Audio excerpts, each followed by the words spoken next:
کچھ گناہ ایسے ہیں جن کا تعلق بندوں کے حق سے ہے.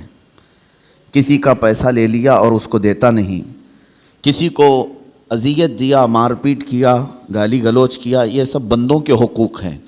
اور اس کے بارے میں نبی پاک صلی اللہ علیہ وسلم نے ارشاد فرمایا جب تک بندہ معاف نہیں کرے گا اللہ معاف نہیں فرماتا. یہ سخت قسم کے احکام ہیں، اسی لیے ہمیں زیادہ طور پر اہتمام معاملات میں کرنا چاہیے. آج دنیا بھر میں ہماری ایک امیج بن کر کے آ رہی ہے کہ ہم معاملات میں کچے ہوتے ہیں. مسلمانوں کے ساتھ لوگ لین دین بند کر چکے ہیں، تجارت کرنے میں ہچکچاتے ہیں. ایک دو جگہ نہیں، بہت ساری جگہوں پر میں نے یہ بات اپنے کانوں سے سنی. لوگ کتراتے ہیں. کیوں؟ بہت سارے لوگ تجارت کرنے پر لگے تو ہیں، ان کی داڑیاں بھی ہیں، ٹوپیاں ہیں، لیکن وہ جھوٹ بولتے ہیں اور سامنے والے کو دھوکہ دیتے ہیں. میں سب کی بات نہیں کرتا، لیکن چند لوگوں کے اس طرح کی حرکات سے اسلام اور مسلمانوں پر ایک عظیم دھبہ ہے. اور یہ بھی فرمایا گیا کہ جب معاملات میں تم کچے ہوگے تو آزمائش میں مبتلا ہو جاؤ گے، مصیبتوں میں گرفتار ہوگے اور برکت اٹھا لی جائے گی. جھوٹ بول کر کے آدمی کتنا کما لے گا لیکن اس میں برکت نہیں ہے. نبی پاک صلی اللہ تعالیٰ علیہ وسلم ہمارے لیے سب سے بہترین اسوہ ہیں، بہترین آئیڈیل ہیں. معاملات میں اللہ کے حبیب صلی اللہ تعالیٰ علیہ وسلم نے جو کردار اختیار فرمایا ہے وہ رہتی دنیا تک اس کی مثال کوئی نہیں پیش کر سکتا. اور اسی اسوہ پر، انہی کے نقش قدم پر چل کر صحابہ اکرام رضوان اللہ علیہم اجمعین نے دنیا میں اپنے ایک عظیم اخلاق پیش کیے معاملات کے بارے میں. چاہے وہ پڑوسیوں کے معاملات ہوں، چاہے وہ لین دین کے معاملات ہوں، چاہے وہ عدالت کے معاملات ہوں، بندوں کے حقوق کے سلسلے میں صحابہ بہت الرٹ تھے، بہت ہی زیادہ الرٹ تھے. حضور پاک صلی اللہ تعالیٰ علیہ وسلم جس بارے میں سب سے زیادہ مشہور تھے مکہ میں، آپ کے اعلان نبوت سے پہلے کی بات کر رہا ہوں، آپ کو جو لقب سے مکہ کے کفار پکارتے تھے وہ صادق الوعد الامین، امانتوں کا سچا آدمی اور وعدے کا پکا آدمی. حضور پاک صلی اللہ تعالیٰ علیہ وسلم کو اس لقب سے وہ پکارتے تھے، سچ بولنے والا اور اپنے وعدے کا پکا آدمی. حضور اکرم صلی اللہ تعالیٰ علیہ وسلم ایک مرتبہ مدینہ طیبہ سے گزر رہے تھے. ایک قافلہ تھا، طارق المحاربی نام کے ایک راوی ہیں، انہوں نے پوری ایک لمبی حدیث روایت کی ہے. کہتے ہیں کہ ہم لمبے سفر سے آئے تھے، ہمارا قافلہ تھا، ہمارے قافلے میں ایک لال رنگ کا اونٹ بھی تھا، سرخ اونٹ جس کو کہتے ہیں. اور اس زمانے میں سرخ اونٹ کی بڑی قیمت ہوتی تھی، بہت مہنگا اونٹ ہوتا تھا. حضور پاک صلی اللہ تعالیٰ علیہ وسلم کا گزر وہاں سے ہو رہا تھا. آپ رک گئے، ان لوگوں سے خیر خیریت پوچھی، کہاں سے قافلہ آ رہا ہے، کہاں جا رہا ہے. اور پھر اس کے بعد اس اونٹ کو نبی پاک صلی اللہ علیہ وسلم نے دیکھا اور پسند فرمایا اور ان سے کہا کیا تم یہ اونٹ مجھے بیچو گے؟ اس قافلے والوں نے کہا ہم بیچیں گے. قیمت کتنی ہے؟ ان لوگوں نے بتایا اتنی کھجوریں، یعنی ہم باغیچے کی اتنی کھجوریں لیں گے. انہوں نے ایک قیمت بتائی. حضور پاک صلی اللہ تعالیٰ علیہ وسلم اس پر راضی ہوئے، کہا کہ ٹھیک ہے اتنی کھجوروں پر میں راضی ہوں، اونٹ میرے ہاتھ دے دو. ان لوگوں کا جو قافلے کا امیر تھا اس نے اونٹ اٹھایا اور حضور کے ہاتھ دے دیا. اس وقت رسول پاک صلی اللہ علیہ وسلم کے پاس نہ کھجوریں تھیں نہ کوئی سامان تھا، لیکن حضور اونٹ کی رسی اپنے ہاتھ میں لیے اور مدینے کی طرف چل پڑے. قیمت تو ادا نہیں ہے. ان لوگوں میں سے کسی نے پوچھا بھی نہیں. حضور صلی اللہ تعالیٰ علیہ وسلم اونٹ کی رسی پکڑ کر مدینے کی طرف چل پڑے، جبکہ یہ سرخ اونٹ بڑا قیمتی ہوتا تھا. انہیں احساس بھی نہیں تھا، اندازہ بھی نہیں تھا قیمت لینے کا. جب حضور آنکھوں سے اوجھل ہو گئے تو قافلے میں بات چیت شروع ہو گئی، کیا قیمت مل گئی؟ تو انہوں نے کہا نہیں، قیمت تو انہوں نے دیا نہیں ہے، طے تو ہوئی ہے اتنے کھجوروں کی قیمت ہے اس اونٹ کے بدلے، لیکن انہوں نے دیا تو نہیں. سب ایک دوسرے کو کوسنے لگ گئے کہ ایک انجان آدمی کے ہاتھ میں اونٹ کیسے دے دیا، ہم انہیں جانتے نہیں پہچانتے نہیں، ان کے ہاتھ میں ایک سرخ اونٹ کیسے دے دیا. وہ تو آنکھوں سے اوجھل ہو گئے، اب انہیں ڈھونڈے گا کون. یہ باتیں بڑھتی گئی. امیر قافلہ کو لوگ کوستے رہے کہ تو نے ایک بڑا نقصان کیا ہے. قافلے میں ایک خاتون تھی، ایک عورت تھی.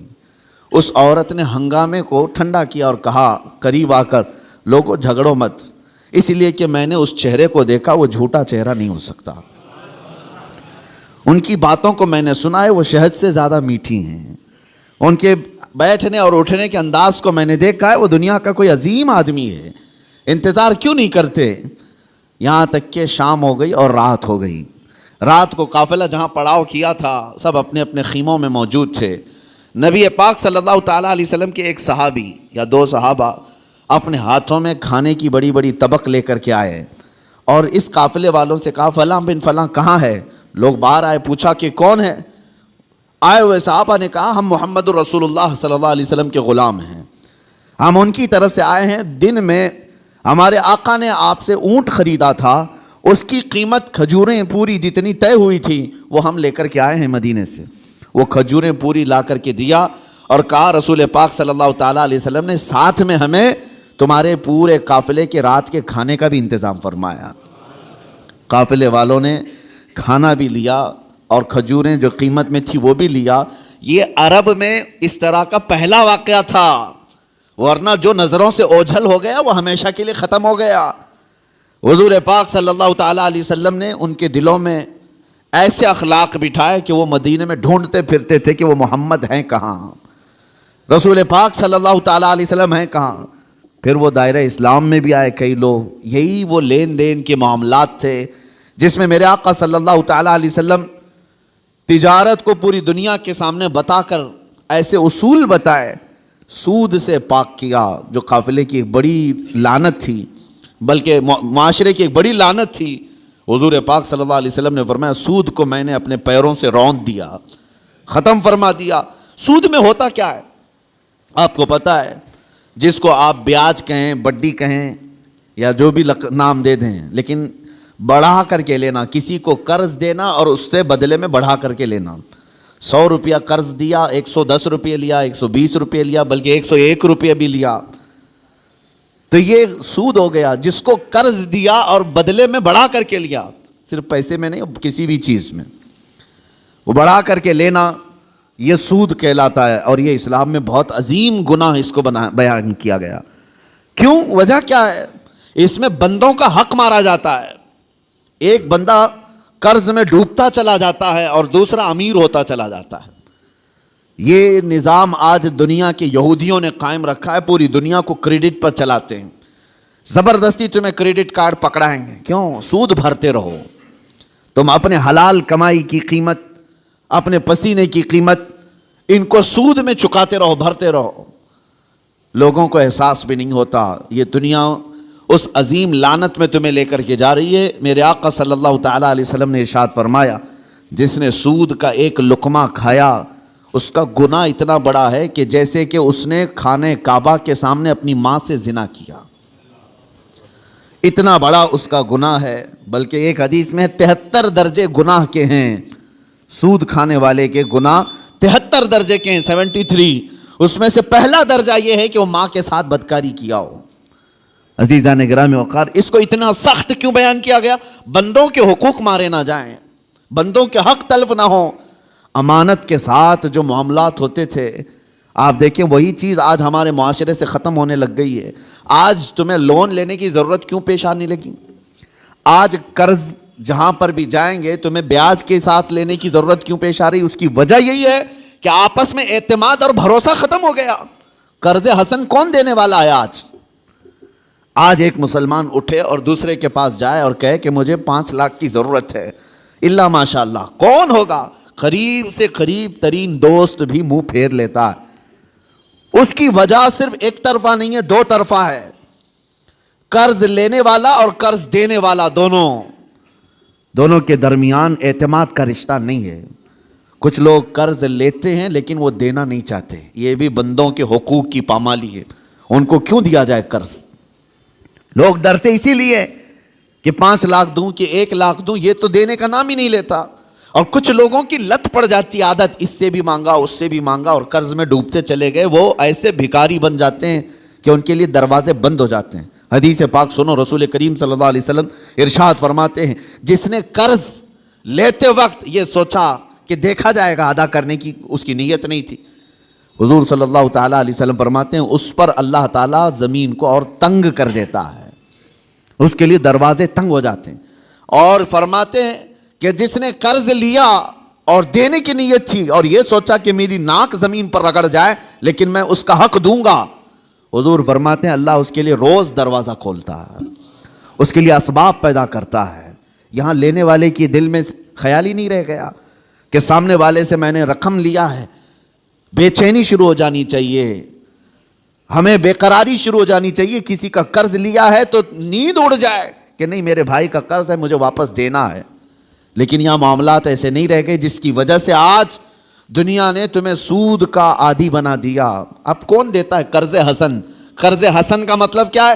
1,00,000 روپیہ میں آپ کو دیا اور بدلے میں آپ نے بھی 1,00,000 روپے لوٹایا. یہ قرض حسن اچھا قرض ہے. پہلے یہ ہوا کرتا تھا آپس میں مومنوں کے درمیان قرض, لیکن جب لوگوں کے معاملات خراب ہو گئے تو کون دینا چاہتا ہے, اور لینے والا بھی آج کل لوٹانا نہیں چاہتا. تو یہ معاملات ختم ہونے لگ گئے, اور اس کی وجہ کیا بنی؟ جب اعتماد کا رشتہ ٹوٹ گیا تو تم سود کے کاروبار میں پڑ گئے. اب تمہارے پاس کوئی راستہ نہیں رہ گیا, جاؤ بینکوں سے لون لو یا غیر مسلموں سے بھاری سود میں قرض اٹھاؤ اور اپنے کام کرتے رہو. یہ سب کی نوبت صرف اسی وجہ سے آئی کہ آپس کے رشتے خراب ہیں, یہ معاملات خراب ہیں, ایک دوسرے کے ساتھ محبت کا رشتہ نہیں ہے. عزیزان گرامی وقار, یہ کام صرف ہم نے اپنے ہاتھوں تباہ کیا ہے, اپنے ہاتھوں برباد کیا ہے. آپ کو اندازہ ہو, ایک صحابی حضور صلی اللہ تعالیٰ علیہ وسلم کے پیچھے نماز پڑھتے تھے, اور صبح فجر کی نماز میں بہت جلدی بھاگ کر چلے جاتے تھے, سلام پھیرتے ہی نکل جاتے. ایک دن ان کو صحابہ اکرام نے روک لیا کہ آپ حضور کے پیچھے نماز پڑھتے ہیں اور رکتے نہیں ہیں. اللہ کے رسول صلی اللہ تعالیٰ علیہ وسلم سے ان کی شکایت بھی کی. حضور صلی اللہ علیہ وسلم نے ان سے پوچھا کیا بات ہے, فجر کی نماز میں اتنی جلدی بھاگ جاتے ہو؟ اس صحابی نے جواب میں کیا عرض کیا, کہا یا رسول اللہ صلی اللہ علیہ وسلم, میرا گھر اور ایک یہودی کا گھر دونوں متصل ہے, لگے ہوئے ہیں, اور اس یہودی کے گھر کے آنگن میں ایک کھجور کا درخت ہے جس کی شاخیں میرے گھر کے آنگن میں بھی آتی ہیں, اور صبح صبح پکی کھجوریں میرے آنگن میں گر جاتی ہیں. میں اس لیے بھاگ کر جاتا ہوں کہیں میرے بچے جلدی اٹھ کر کے وہ کوئی کھجور کھا نہ لیں. میں وہ کھجوریں جمع کرتا ہوں اور اپنے پڑوسی کو اس کی امانت لوٹا دیتا ہوں. روز میرا یہ کام ہے. مجھے ڈر لگا رہتا ہے کہ کہیں میرے بچے وہ ناجائز کھجوریں نہ کھا لیں, پڑوسی کی کھجوریں جو ہمارے آنگن میں گری ہیں. یہ صحابہ کے اخلاق تھے. وہ یہودی تھا پڑوسی, اس کی کھجور کھانا بھی انہیں گوارا نہیں تھا. کیا ہم نے بچوں کی یہ تربیت کی ہے؟ دوسرے کا مال نہیں اٹھانا چاہیے. یہاں تو بازار میں جا کر بھاؤ تاؤ پوچھتے ہوئے نہ جانے کتنے انگور کھا جاتے ہیں لوگ. پھل پوچھتے پوچھتے کتنے تو چیک کرنے میں کھا جاتے ہیں, جبکہ یہ بھی جائز نہیں, بغیر اس کی اجازت کے, بغیر اس کی اجازت کے تمہارے لیے جائز نہیں ہے. اس صحابی کی یہ بات سن کر نبی پاک صلی اللہ تعالیٰ علیہ وسلم نے ارشاد فرمایا, کوئی ہے ہم میں سے, میرے صحابہ میں سے, جو اس یہودی کا درخت خرید کر کے میرے اس صحابی کو دے دے تاکہ یہ سکون سے نماز پڑھ سکے. سوچو میرے عزیز ہو, اس وقت رسول پاک صلی اللہ تعالیٰ علیہ وسلم نے جب یہ ارشاد فرمایا تو صحابہ نے کہا کہ یا رسول اللہ, ہم اس یہودی کو بلاتے ہیں, کیا وہ بیچنے کو راضی ہے؟ اس پڑوسی کو بلائے جس کی کھجوریں یہ روز امانت کے ساتھ جمع کر کے اس کو دیتے تھے. وہ آیا, حضور صلی اللہ علیہ وسلم نے پہلے اس سے کہا کہ تو یہ اپنا درخت میرے اس صحابی کو دے دے. کہا کہ ایسے تو نہیں دے سکتا. کہا بدلے میں تو جنت کی کھجوروں کے درخت لے لے. اس نے کہا مجھے اس چیز پر یقین نہیں ہے, اگر بیچنا ہے تو میں قیمت میں بیچوں گا. جب حضور نے یہ جنت کی بات کی تو صحابہ جو بیٹھے تھے اس میں سے ایک صحابی حضرت ابو الدحداء وہ کھڑے ہوئے, کہا یا رسول اللہ صلی اللہ علیہ وسلم, اس ایک درخت کے بارے میں آپ نے فرمایا ہے کہ جنت کے درخت ملیں گے, کیا یہ میں اگر خرید لوں تو مجھے بھی ملیں گے؟ میں اگر خرید کر کے اس صحابی کو دے دوں؟ حضور صلی اللہ تعالیٰ علیہ وسلم نے ابو الدحداء سے کہا اگر تم خرید کر کے دیتے ہو تو اللہ تجھے بھی بہترین باغیچہ عطا کرے گا. وہ حضرت ابو الدحداء اس یہودی کا ہاتھ پکڑ کر کے باہر لاتے ہیں, چلو ہم ڈیل کرتے ہیں, ایک درخت میرے بھائی کو تجھے دینا ہے, بدلے میں بتا کیا لینا چاہتا ہے, کیا لینا چاہتا ہے. وہ مانتا نہیں تھا. حضرت ابو الدحداء کون صحابی ہیں میں آپ کو بتا دوں, اوالی مدینہ, مدینہ کا ایک علاقہ جہاں آج بھی اوالی اس کو کہتے ہیں, مسجد قباء کے قریب, وہاں کی کھجوریں دنیا کی سب سے بہترین کھجوریں مانی جاتی ہیں. اوالی مدینہ دنیا کی سب سے بہترین کھجوریں, مدینے میں بھی اوالی مدینہ کی کھجوریں سب سے اعلیٰ, اور اوالی مدینہ میں سب سے حسین و جمیل کسی کا باغیچہ تھا تو حضرت ابو الدحداء کا تھا. بہترین گھر بھی تھا اس باغیچے کے اندر, اور بہترین خوبصورت باغیچہ جس میں نہریں بھی تھی, نہر بھی تھی. حضرت ابو دحدہ نے کہا کہ اس یہودی سے تو مجھے جانتا ہے؟ کہا کہ تجھے مدینے کا کون آدمی نہیں جانتا، تو ابو دحدہ ہے، باغیچے کے نام سے ہی لوگ جانتے ہیں، حسین و جمیل باغیچہ ہے۔ حضرت ابو دحدہ نے کہا کیا تو اس بات پر راضی ہے کہ میں وہ پورا باغیچہ اس ایک درخت کے حوالے دیتا ہوں، چاہتا ہوں یہ ایک درخت تو دے دے میرے اس بھائی کو، میں باغیچہ پورا دے دوں۔ اس یہودی نے کہا کیا مذاق ہے یہ، کیسا مذاق ہے؟ اس نے کہا رسول اللہ کی بات پر میں کبھی مذاق نہیں کرتا، اور نہ ہی مسلمانوں کو یہ زیب دیتا ہے، میں معاملات کر رہا ہوں تیرے ساتھ۔ اس یہودی نے کہا کوئی بات نہیں، درخت میں دینے کو تیار ہوں۔ ابو دحدہ نے وہیں پر جو کچھ لکھنا پڑھنا تھا سب کر لیا، بیچ دیا، نہ کوئی قیمت لینی تھی اس سے، کچھ نہیں۔ ایک درخت جو یہودی کے آنگن میں تھا بس وہی خریدنا تھا، وہ بھی اکھاڑ کر کے نہیں، وہ درخت تو وہیں رہے گا نا، لیکن ملکیت اس مسلمان کی ہوگی، صحابی کی۔ اس بات پر طے ہوا، باغیچہ بیچ دیا گیا۔ اب حضرت ابو دحدہ اپنے باغیچے کے باہر آئے، سنیے، باہر آئے اور باہر سے اپنی بیوی کو پکارا، یا ام الدحدہ، اپنی بیوی کو زور سے پکارنے لگے۔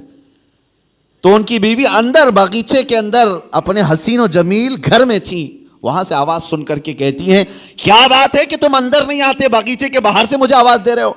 ابو دحدہ نے کہا میں نے باغیچہ بیچ دیا، تو بھی باہر آ جا۔ عورتیں تو عورتیں ہوتی ہیں، لیکن وہ کمال کی عورتیں تھیں۔ وہ باہر نکلی اپنے گھر سے اور کہتی ہیں ابو دحدہ مجھے تمہاری عقل پر پوری زندگی سے زیادہ یقین ہے، یقیناً سودا کیا ہوگا تو بہترین سودا کیا ہوگا، ایسے تو تم اتنا حسین باغیچہ بیچ نہیں سکتے، اگر بیچا ہوگا سودا کیا ہوگا تو بہترین سودا کیا ہوگا۔ وہ گھر سے اسی وقت نکل آئی، ابو دحدہ گھر باغیچے میں بھی نہیں گئے، گھر میں بھی نہیں گئے۔ یہودی سے کہا آج سے تیرا ہے یہ باغیچہ۔ وہ باہر آئی، خاتون پوچھا کتنے میں تم نے یہ باغیچہ بیچا ہے؟ تو حضرت ابو دحدہ نے ہنس کر کے کہا میں نے یہ رسول اللہ کے ہاتھ میں بیچا ہے، جنت کے ایک باغیچے کے حوالے۔ اللہ تبارک و تعالیٰ کے رسول جسے وعدہ کریں وہ جھوٹا نہیں ہوتا۔ ام دحدہ نے ہنس کر کے کہا مجھے میری جان سے زیادہ تمہاری عقل پر یقین تھا، یقیناً تم نے جو سودا کیا وہ دنیا کا سب سے عظیم سودا ہے۔ چلو یہ نہیں ماتم کیا کہ کیسے بیچ دیا، کس کو کس کی باتوں میں آ کر کے کیا کر دیا۔ وہ خاتون بھی صحابیہ تھیں، رسول پاک صلی اللہ علیہ وسلم پر ایمان رکھتی۔ تو باہر آئے یہ دونوں لوگ۔ اب سنیے، وہ یہودی جو ہے رات کو اپنی بیوی کے پاس آتا ہے اور ہنستا ہے۔ مسلمانوں سے بڑا بیوقوف میں نے کسی کو دیکھا نہیں۔ انہوں نے میرے آنگن میں موجود ایک درخت کے بدلے مدینے کا ایک حسین و جمیل باغیچہ میرے ہاتھ میں دے دیا، لیکن یہ بھی تو دیکھو کہ درخت تو وہ ہمارا ہی رہے گا، وہ ہمارے آنگن میں ہے، درخت کو کون اکھاڑے گا، کون نکالے گا؟ وہ اپنی بیوی سے رات بھر ہنسی مذاق کرتا رہا کہ مسلمانوں کو میں نے بیوقوف بنا دیا۔ اور وہ صحابی جو صبح نماز سے فوراً بھاگ کر اپنے گھر آتے تھے کھجوریں چننے کے لیے، آج وہ مسجد نبوی میں حضور کے پیچھے نماز پڑھ رہے ہیں، سکون و اطمینان کے ساتھ نماز پڑھتے رہے۔ اور اس کے بعد نماز ہو گئی تو حضور صلی اللہ تعالیٰ علیہ وسلم نے صحابہ سے کہا کہ چلو اس صحابی کے ساتھ چلتے ہیں وہ درخت دیکھنے کے لیے، اس لیے کہ کسی کا گمان ہے کہ اس نے مسلمانوں کو بیوقوف بنا دیا۔ حضور پاک صلی اللہ تعالیٰ علیہ وسلم صحابہ کے ساتھ آئے اور اس صحابی کے گھر کے پاس جو یہودی کے آنگن میں درخت تھا، صحابہ فرماتے ہیں جب ہم قریب پہنچ کر کے دیکھے تو وہ درخت خود اکھڑ کر کے اس صحابی کے آنگن میں آ چکا تھا، خود ان کے آنگن میں وہ درخت موجود تھا۔ عزیزان گرامی وقار، یہ لمبی حدیث ہے، اس میں مجھے جو عرض کرنا تھا وہ یہی تھا کہ اس صحابی کے عمل کو دیکھو کہ وہ ایک مشت کھجوریں بھی اپنے بچوں کو ناجائز طریقے سے نہیں کھانے نہیں دینا چاہتے۔ ہمارے معاملات جب خراب ہو گیا تو لوگوں کا اعتماد اور بھروسہ بھی نکلنے لگ گیا۔ یہاں لوٹ کھسوٹ ایسی کچھ چیزوں کی میں نشاندہی کرتا ہوں کہ اللہ کا عذاب کس قوم پر آیا تھا۔ ایک بہت بڑی قوم، حضرت شعیب علیہ السلام کی قوم، ان کے بارے میں قرآن میں ہے وَيَا قَوْمِ أَوْفُوا الْمِكْيَالَ وَالْمِيزَانَ بِالْقِسْطِ وَلَا تَبْخَسُوا النَّاسَ أَشْيَاءَهُمْ۔ حضرت شعیب علیہ السلام اپنی قوم کو بار بار ڈراتے تھے کہ ماپ تول میں کمی مت کرنا، ناپ تول میں کمی مت کرنا، برابر انصاف کے ساتھ لوگوں کو غلہ دیا کرو۔ وہ لوگ کیا کرتے تھے جس کو ڈنڈی مارنا کہتے ہیں، یعنی کلو کے کانٹے میں جو ہے فرق کر دینا، اور کہیں سے کچھ نہ کچھ سیٹنگ کر کے مال تھوڑا سا سامنے والے کو کم جائے۔ اس گناہ میں مبتلا تھی وہ قوم، اور اس کو اللہ کے نبی حضرت شعیب علیہ السلام اس قوم کو ڈراتے رہے، یہ زمین میں فساد ہے، اس چیز سے باز آؤ، وہ باز نہیں آتے تھے۔ جانتے ہو ناپ تول میں کمی کرنے کی وجہ سے اللہ کا بھیانک عذاب ان پر آیا، بہت سخت ترین عذاب آیا۔ قوم شعیب ہمیشہ کے لیے ہلاک کر دی گئی، اس کو قوم سمود بھی کہتے ہیں۔ حضرت شعیب علیہ السلام کی قوم پوری ہلاک و برباد ہو گئی، ناپ تول میں کمی کرتی تھی۔ آج ہو سکتا ہے کہ ترقی یافتہ دور میں ناپنے کی چیزیں بدل گئی ہوں، لیکن اگر اس میں بھی کوئی خیانت کرتا ہے ایک ذرا برابر بھی، وہ اللہ کے عذاب میں گرفتار ہوگا، اس کی برکتیں ختم کر دی جائیں گی، اس کے چہرے کی رونق ختم کر دی جائے گی۔ اسی لیے میرے عزیزو ان معاملات میں پابند ہو جاؤ اور دیکھنا کہ ہمارے معاملات بالکل صحیح ہو جائیں گے۔ غیر مسلموں کے حالات تو آج ایسے کہ وہ لوگ اس چیز پر سختی کرتے ہیں، ان کی مارکیٹ میں سب ایک دوسرے کے تعاون کرنے والے ہیں، اور مومنوں میں ایک دوسرے کا تعاون کرنے والا نہیں۔ مارکیٹ میں اگر 4 دکانیں تمہاری ہیں، تمہاری تجارت زیادہ ہونے لگ گئی تو بغل والے کو حسد ہونے لگ گیا، سوچتے کہ میرا بھائی تو ہے، نہیں، حسد ہونے لگ گیا، اور تیسرا اس سے زیادہ جلنے لگ گیا۔ آپس میں اس بات کو لے کر کے سب جلن کے شکار ہیں، اور پھر اس کے بعد ہوتا یہ ہے کہ ذرا برابر کچھ کمی ہوئی تو دوڑے دوڑے بابا کے پاس جاتے ہیں، پڑوسی نے کچھ کرایا ہے، میری دکان میں کچھ ہوتا نہیں، تم آپس میں ایک دوسرے کو کیا کرایا اسی میں لگے رہے ہو۔ بلکہ ہم کچھ بازاروں میں گئے ہیں، دیکھا ہے، اور کسی کی دکان پر، غیر مسلم کی بات کر رہا ہوں، کوئی سامان نہیں مل رہا ہے تو وہ سامان نہیں مل رہا ہے تو یہ نہیں کہتا کہ چلے جاؤ دوسری جگہ، بلکہ وہ وہیں کھڑا ہو کر کے اپنے کسی بھائی کا ریفرنس دیتا ہے، کہتا ہے فلاں جگہ یہ ملے گا، یہاں جاؤ اور میرا نام لے کر کے کہو۔ وہ آپس میں تعاون ہے ایک دوسرے کا۔ مومنوں، آپ سب لوگ ایک دوسرے کے تعاون میں جب تک نہ آئیں تو رحمت خداوندی سے محروم رہو گے۔ اللہ تبارک و تعالیٰ کا عذاب آئے گا معاملات میں خراب ہونے سے۔ اسی لیے سود کو حرام اسی لیے کیا گیا تھا کہ دوسروں کے حق نہ مارے جائے، دوسرا کوئی غریب سے غریب تر ہوتا جائے اور تم امیر سے امیر تر ہوتے جاؤ، یہ جائز نہیں اسلام میں۔ یہاں تک کہ غلہ جمع کر کے رکھنا اور وقت آنے کا انتظار کرنا، یہ بھی حرام ہے، حرام ہے۔ چاول کو ذخیرہ کر لیا، احتکار اس کو کہتے ہیں، اس کو جمع کر کے رکھ لیا اور سوچتا رہا کہ مارکیٹ میں چاول جب کم ہوگا تو میں اپنا غلہ باہر نکالوں گا، اور اس وقت جو 100 روپے کلو کا چاول ہوگا میں 500 روپے کا بیچوں گا۔ یہ احتکار سخت ترین حرام ہے۔ کچھ لوگ ذخیرہ اندوزی کرتے ہیں، پیاز کو، آلو کو، چاول کو، گیہوں کو، یہ جو روزمرہ کی ضروریات ہیں اس کو جمع کر کے کئی گوڈاؤن میں سیف کر دیا، اور اس کے بعد مارکیٹ پر نظر رکھتے رہتے، مارکیٹ میں جب یہ چیزیں کم ہوں گی ہم اپنا غلہ باہر نکالیں گے۔ اسلام میں یہ جائز نہیں۔ بندوں کے حقوق مارنا یہ معاملات کی خرابی ہے، احتکار جائز نہیں ہے۔ اسی طرح میرے عزیزو چند باتیں جو ہمارے ساتھ ہو رہی ہیں، جھوٹ بولنا۔ حضور پاک صلی اللہ تعالیٰ علیہ وسلم کے پاس ایک صحابی آئے، انہوں نے کہا یا رسول اللہ صلی اللہ علیہ وسلم، میں گھر بنانے کا کام کرتا ہوں، جس کو آپ مستری کہتے ہیں، معمار، میرا کیا ہوگا قیامت کے دن؟ حضور صلی اللہ علیہ وسلم نے فرمایا تو ابراہیم علیہ السلام کے ساتھ اٹھایا جائے گا۔ ایک صحابی آئے، انہوں نے کہا میں کپڑے سلتا ہوں، درزی ہوں، میرا کیا ہوگا؟ نبی پاک صلی اللہ تعالیٰ علیہ وسلم نے فرمایا تو حضرت ادریس علیہ السلام کے ساتھ اٹھایا جائے گا۔ ایک صحابی آئے، انہوں نے کہا کہ میں لوہے کا کام کرتا ہوں، حضور نے فرمایا تو حضرت داؤد علیہ السلام کے ساتھ اٹھایا جائے گا۔ جس کا جو پیشہ تھا اور جو نبی کا پیشہ تھا، حضور نے ان کے ساتھ اٹھائے جانے کی بشارت دی۔ ایک صحابی نے کہا کہ یا رسول اللہ صلی اللہ علیہ وسلم، میں تجارت کرتا ہوں، میرا کیا ہوگا؟ حضور پاک صلی اللہ تعالیٰ علیہ وسلم فرماتے ہیں اگر تو 2 چیزوں کی پابندی کرتا ہے، جھوٹی قسم نہیں کھاتا اور جھوٹ نہیں بولتا، تو قیامت کے دن میرے ساتھ اٹھایا جائے گا۔ تجارت میں یہ 2 چیزیں لوگ آج یہی زیادہ کرتے ہیں، جھوٹ بولنا اور جھوٹی قسم کھانا، اور سامنے والے کے کم عقل ہونے کو دیکھ کر کے اس کا استعمال کر لینا۔ لوگ اس انتظار میں رہتے ہیں کہ ایسا گاہک آئے، ایسا گراہک آئے جس کو معلومات کم ہو تو اسے جلدی ٹوپی پہنا دیا جائے، جس کو خرید و فروخت کا تجربہ نہ ہو اس کو جیسے تیسے بیچ کر کے ختم کر دیا جائے۔ لوگ تو ایسے گراہک کے انتظار میں رہتے ہیں۔ امام اعظم ابو حنیفہ رضی اللہ تعالیٰ عنہ، ہمارے امام سراج الامہ، یہ خود تاجر تھے۔ ایک بار بیٹھے ہوئے تھے اپنی دکان میں، ایک عورت کپڑا لے کر کے آئی۔ وہ کپڑا اچھے قسم کا کپڑا تھا، اور وہ عورت جو بیچنے آئی تھی اس کی قیمت وہ کم بول رہی تھی. امام اعظم کے پاس وہ آئی اور لے کر کے اس نے کہا کہ یہ کپڑا مجھے بیچنا ہے. حضرت امام اعظم نے پوچھا کتنے کا بیچ رہی ہو؟ اس نے کہا 10 درہم. تو آپ ہنسنے لگے کیونکہ آپ ماہر تھے کپڑوں کی تجارت کے. آپ نے کہا یہ کپڑا اتنی قیمت کا نہیں ہے. تو اس نے کہا مجھے ضرورت ہے, اتنی پیسے دے دو. امام اعظم نے کہا نہیں, میں یہ نہیں کہہ رہا کہ یہ زیادہ ہے, بلکہ تو قیمت کم لگا رہی ہے, کپڑا زیادہ قیمت کا ہے. تو اس عورت نے کہا اچھا قیمت کم میں نے لگائی ہے تو میں بڑھا کے بولتی ہوں, آپ بڑھا کر کے دے دیجئے, 50 درہم میں لے لیجئے. سیدھے بڑھا دیا. امام اعظم نے کہا نہیں ابھی کم بول رہی ہے تو قیمت اس کی, اس کپڑے کی. اس نے کہا 100 درہم.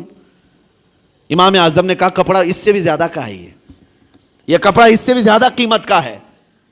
اس خاتون نے 3 بار قیمت بڑھائی. تو امام اعظم ابو حنیفہ نے فرمایا جا تیرے گھر میں کوئی ذمہ دار مرد ہو تو اسے بھی لے کے آ. یہ تجارت کے معاملات, یہ نہیں کہ کوئی بھولا بھالا آیا ہے تو اسے ٹوپی پہنا کے بھیج دیا جائے. 10 درہم میں خرید لیتے, وہ کپڑا تو 400 درہم کا تھا. کہا کہ جا تیرے گھر میں کوئی ذمہ دار مرد ہے تو اسے لے کر کے آ. وہ خاتون گئی, اپنے مرد کو لائی. امام اعظم ابو حنیفہ رحمۃ اللہ تعالی علیہ نے اس کپڑے کو 400 درہم میں خریدا.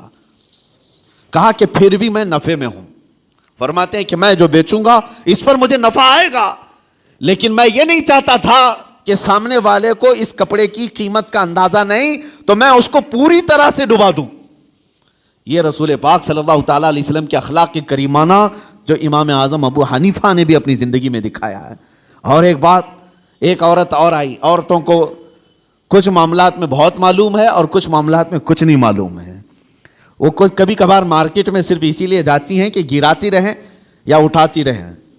بہرحال ایک خاتون آئی اور اس نے کہا امام اعظم ابو حنیفہ رحمۃ اللہ تعالیٰ علیہ کے پاس ایک کپڑا تھا ریشم کا, اور اس عورت کے پاس کچھ ہی پیسے تھے. اس عورت نے کہا میں ایک غریب عورت ہوں, مجھے آپ ایک کپڑا ایسا بیچو جس میں آپ نفع مت لینا مجھ سے. وہ کہا جاتا ہے نا مدل مل جائے. یہاں تو سب ہر کوئی یہی دعویٰ کرتا ہے جتنے کا پڑا ہے اتنے کا بیچ رہا ہوں آپ کو, پھر دکان کیوں کھول کے بیٹھا ہے. ہر کوئی یہی کہتا ہے کہ مجھے جتنے کا پڑا ہے اتنے میں دے رہا ہوں آپ کو. امام اعظم ابو حنیفہ رحمۃ اللہ تعالیٰ علیہ کے پاس عورت آئی, کہا ایک کپڑا مجھے دیجئے, اس پر آپ نفع مجھ سے مت کمائیے, باقی سب سے نفع تو لیتے ہی ہیں. تو امام اعظم نے وہ کپڑا اٹھایا اور کہا لے لے اس چیز کو. تھان تھی. کہا کتنے؟ کہا 4 درہم. اس عورت نے کہا مجھ بڑھیا کا مذاق مت اڑائیے, وہ کپڑا جو ہے قیمتی تھا. امام اعظم ابو حنیفہ فرمانے 4 درہم. کہا میں سچ بول رہا ہوں 4 درہم میں لے لے. وہ خاتون کہتی ہے ایسا کیسے ہو سکتا ہے اتنے کم قیمت کا؟ امام اعظم ابو حنیفہ رحمۃ اللہ علیہ فرماتے ہیں میں نے اس کے ساتھ ایک اور کپڑا خریدا تھا. یعنی جب میں اس کپڑے کو دکان میں لایا تھا 2 تھان تھے میرے پاس, اور ایک تھان بیچ کر کے میں نے پورا نفع لے لیا. اب یہ کپڑا صرف مجھے 4 درہم کا پڑتا ہے, تھا وہ 100 درہم کا. لیکن امام اعظم ابو حنیفہ فرماتے میں نے دوسرے والے اس کے ساتھ لائے ہوئے کپڑے میں اپنا نفع اور خرید و فروخت جتنے میں ہوئی تھی سب میں نے وصول کر لیا ایک کپڑے میں. اب ایک کپڑا مجھے صرف 4 درہم کا پڑتا ہے, تو چاہے تو لے لے. 4 درہم میں اس عورت کو کپڑا دے دیا. کون کرتا ہے آج کے معاملات؟ کون کرتا ہے؟ یہاں غریبوں کا خون چوس لیا جاتا ہے, ان کے معاملات کو ختم کر دیا جاتا ہے.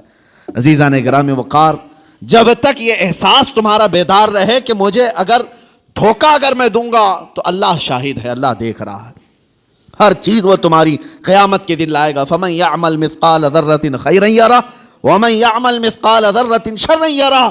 تم میں جو رائی کے دانے کے برابر نیکی کرے گا اللہ اسے بھی دکھائے گا, اور رائی کے دانے کے برابر جو برائی کرے گا اللہ وہ بھی تمہیں دکھائے گا. اس لیے معاملات میں پکے ہو جاؤ. لوگوں کو ٹھگنا, لوگوں کو بیوقوف بنانا, لوگوں کو کا استحصال کرنا یہ نہیں ہے کہ تجارت تمہارے لیے حلال نہیں. نفع رکھو لیکن جھوٹ مت بولو. مثال کے طور پر ایک گھڑی ہم نے خریدی, میں نے 100 روپے کی خریدی ہے, اب مجھے بیچنا ہے 150 روپے میں یا 200 روپے میں. 150 روپے کی میں قیمت لگایا تھا, 50 روپے فائدہ تھا ہمارا. اور جب آپ خریدنے کے لیے آئے تو ظاہر سی بات ہے نیگوسیشن تو چلتا ہی ہے. آپ آتے ہی اس کی قیمت کم کرانے لگے. تو آپ جب قیمت کم کرانے لگے تو سیدھے آپ نے کہا مجھے 120 میں دو, اور ہم نے کہا اتنے میں تو مجھے پڑی بھی نہیں ہے, جبکہ ہمیں پتہ یہ گھڑی 100 روپے کی ہے اور اس نے صرف 30 روپے کم کرایا تھا. ٹھیک ہے مجھے نہیں دینا تھا 30 روپیہ کم کر کے نہ دیتا، لیکن یہ تو نہیں کہتا کہ مجھے پڑی ہی نہیں ہے، بلکہ اس سامنے والے کو اتنا کہہ دیتا کہ نہیں اتنے میں مجھے کوئی دینا نہیں ہے، آپ کو اتنے کم قیمت میں آپ کو بیچ نہیں سکتا۔ یہ چیزیں کہہ سکتے ہو، لیکن یہ کہنا کہ اتنے میں خریدا ہی نہیں، جھوٹ بولا، اور اس جھوٹ بول کر کے اس سامنے والے کو بیچا تو وہ قیمت پوری تمہارے لیے حرام ہی رہی۔ حرام لقمے اس طرح سے بھی گھر میں آتے ہیں۔ اگر آپ کو نہیں دینا ہے تو سیدھے صاف یہ کہہ دیتے کہ مجھے اتنے میں کم میں نہیں بیچنا ہے، سامنے والے کی مرضی ہے، لینا چاہے تو لینا تو جائے۔ یا اگر آپ تجارت کے اصول جانتے ہیں، اس کو جانے نہیں دینا چاہتے تو بیچ کی کوئی ریٹ پر آپ طے کر لیں، لیکن جھوٹ بول کر کے نہیں، تمہاری زبان پر کوئی جھوٹ آنے نہ پائے۔ اور جب اس طرح کی تجارت کرو گے، ہر حلال کھاؤ گے، تمہاری عبادات میں بھی برکت ہوگی، تمہاری دعائیں بھی اللہ کی بارگاہ میں بار اجابت سے ٹکرائیں گی۔ عزیزان گرامی وقار، پوری دنیا میں آج معاملات کے لیے ہم فکر مند ہیں کہ مسلمانوں کی ایسی چھبی بنائی گئی۔ ابھی میں ایک باہر ملک میں تھا، وہاں ایک صاحب کہہ رہے تھے کہ ہم جو ہے مال امپورٹ کرتے ہیں فلاں جگہ سے، لیکن ہم وہاں جا کر دیکھتے ہیں اگر کوئی مسلمان کنٹینر وغیرہ لگا رہا ہے تو ہم ڈر جاتے ہیں کہ واپس وہ ہمارے ملک میں آئے گا تو آدھا کنٹینر ملے گا، نہیں تو فلاں ایسا ہو جائے گا، فلاں ہو جائے گا۔ وہ ڈر اس بات کا ہے۔ کہا کیوں اس قدر بگاڑ لیا اپنے معاملات کو؟ عزیزان گرامی وقار، مسلمانوں کے حالات جب اس طرح سے بگڑے ہیں تب یہ تمام چیزیں آئی ہیں۔ قوت فکر و عمل پہلے فنا ہوتی ہے جب کسی قوم کی شوکت پہ زوال آتا ہے، جب کسی قوم کی شوکت پہ زوال آتا ہے۔ آج جو زوال کے اسباب ہیں، تم خود مصطفیٰ کریم صلی اللہ تعالیٰ علیہ وسلم کے ان اچھے اسلوب کو چھوڑ دیے، وہ نقوش پا جو میرے آقا کے پوری دنیا کے لیے آئیڈیل تھے، چھوڑ دیے۔ آج ایک بات میں بتا دوں، ابو جہل جیسا کٹر دشمن مکہ میں ہے۔ ایک قافلے والا یمن سے یا کہیں سے آیا ہے، ایک اونٹ لے کر کے وہ بیچارہ مکہ میں آیا، اس کا قرض ابو جہل کے پاس تھا، یعنی ابو جہل ان کے پیسے لے کر کے دبا لیا تھا، نہیں دے رہا تھا، اور دادا ہے، گنڈا ہے، اور وہ بندہ بیچارہ جو آیا وہ کمزور تھا، وہ مکہ کے فلاں آدمی کے پاس جا رہا تھا، کہا کہ اس سے میرا پیسہ دلا دو، کوئی تیار نہیں تھا۔ ارے اس کے پاس کون جائے گا، ابو جہل کے پاس، وہ سردار قریش ہے، پتہ نہیں کون اس سے وصول کرے گا۔ کچھ ایسے لوگ یہاں پہ بھی ہیں جن سے لوگ ڈرتے ہیں، ارے ان سے کون وصول کرے گا، یہ اس زمانے کے ابو جہل ہیں، لوگ ان سے ڈرتے ہیں کہ پیسہ ان سے کون وصول کرے گا، گنڈے ہیں، مار پیٹ کریں گے، تو سب ڈرے ہوئے تھے۔ وہ مجبور آدمی مکہ میں حرم پاک میں مجبور اور پریشانی کے عالم میں کھڑا تھا۔ ایک کسی نے پوچھا کہ کیا بات ہے، مکہ کے حالات بتا رہا ہوں۔ اس نے کہا میرا پیسہ فلاں آدمی دبا کر بیٹھا ہے، ابو جہل دیتا نہیں۔ تو وہ حرم پاک میں جو بندہ آیا تھا، اس نے کہا تیرے لیے ایک ہی راستہ ہے، جا محمد کے پاس صلی اللہ علیہ وسلم، حضور پاک صلی اللہ تعالیٰ علیہ وسلم، وہ بھی مسلمان نہیں ہے۔ اس نے کہا جا محمد کے پاس، وہ تجھے دلا دیں گے۔ وہ شخص کہتا ہے میں ڈھونڈتے ڈھونڈتے حضور پاک صلی اللہ علیہ وسلم کے پاس آیا۔ یہ حضور پاک صلی اللہ تعالیٰ علیہ وسلم کے حالات اس وقت، کیا آپ بہت بڑے پیسے والے تھے؟ کیا آپ اس وقت حالات میں مکہ والوں کے اس طرح سے مضبوط مالی اعتبار سے؟ لیکن وہ شخص آیا، حضور ایک جگہ بیٹھے ہوئے تھے، آتے ہی رو پڑا، کہا آپ محمد ہیں؟ کہا فلاں شخص مکہ کا ابو جہل، اس کو دوسرے نام سے پکارا جاتا تھا، کہا وہ پیسے میرے لیا ہے اور دیتا نہیں ہے اور ڈراتا الگ ہے۔ حضور پاک صلی اللہ علیہ وسلم نے اس سے کہا رو مت، چل میں تیرے ساتھ چلتا ہوں۔ حضور اس شخص کے ساتھ آئے اور کہا کہ ڈھونڈتے ہیں۔ ابو جہل ایک جگہ بیٹھا ہوا تھا قریش کی محفل میں، ٹھٹا مار کر ہنس رہا، سیدھے اس محفل میں میرے آقا صلی اللہ علیہ وسلم تشریف لائے، کسی کی روح رعایت نہیں، سیدھے سامنے کھڑے ہو کر کہا ابو جہل یہ بندہ مجبور اور پریشان ہے، کیا تیرے پاس اس کا مال ہے؟ تو نے اس سے قرضہ لیا ہے؟ ابو جہل نے کہا ہاں میں نے لیا ہے۔ کہا کب دے گا اس کے پیسے؟ اس کے پیسے کب دے گا؟ وہ ایسا ذلیل ہوا وہاں پر کہ حضور کے پاک کے دو جملے تھے، وہ فوراً گیا اور مال لا کر کے اس مجبور آدمی کو لوٹا دیا۔